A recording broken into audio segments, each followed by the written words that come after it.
नमस्कार. मध्यरात्री रस्त्यावर झोपणाऱ्या तरुणीचा तो व्हिडिओ व्हायरल झाल्यानंतर अनेक संस्थांनी तिच्या घराकडे धाव घेतली आणि तिला विनवणी केली की तिने त्यांच्या संस्थेमध्ये जावं, परंतु त्या तरुणीने नकार दिला. आणि ही बातमी आम्हाला बाहेरून समजल्यानंतर आम्ही देखील तिच्या घराचा शोध घेतला, घरापर्यंत पोहोचले आणि तिच्याशी संवाद साधला.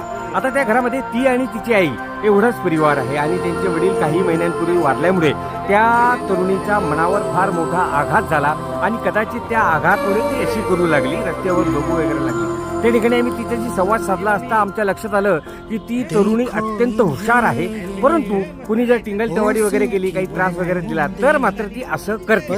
आणि त्या ठिकाणी संवाद साधल्यानंतर आम्ही तिला परत एकदा विनवणी केली की तिने संस्थेचा लाभ घ्यावा. अनेक गोष्टी केल्या, हसीमजा केली, गप्पा गोष्टी केल्या. त्यावेळेला तिने सुद्धा होकार दिला. बघूया तिने होकार कसा दिला आणि कशा पद्धतीने ती आमच्याशी बोलली. मला एक सांग, तू जाशील ना, तुला जर घेऊन गेले दवाखान्यात तर मस्त दवाखाना राहत ना. संजीवनी ऍडमिट नाही ग, मस्त राहायचं तिथे काही दिवस, गोड्या खायचं, चांगलं ताकद आली की परत येऊन जायचं. तुला कुठे जायचंय मला ते सांग. चोपड्याला येशील ना, पक्का डन. कुठे मग घ्यायला येईल ना, का बरं येणार नाही. अरे तू चांगली होशील 100%.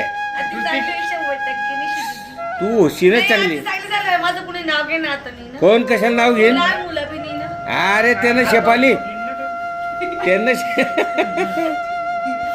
तू आता जाऊ दे, तू किती मस्त असते, मग तू संताप का बरं करते.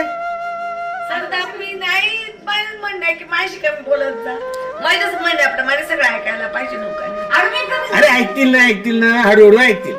एकदम होतं का. आणि तू रस्त्यावर नको झोपत जाऊ ना बाई, तुला सांगतो ना.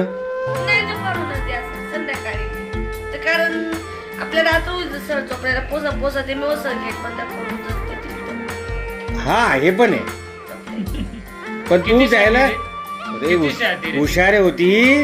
हे काय कोणी काही पण बोलतं म्हणून असं होतं ते. कोण म्हणते येडं. बेटा तुझ्यासारखं हुशार कोणीच नाही, लक्षात ठेव. तू बुद्धिवान आहे.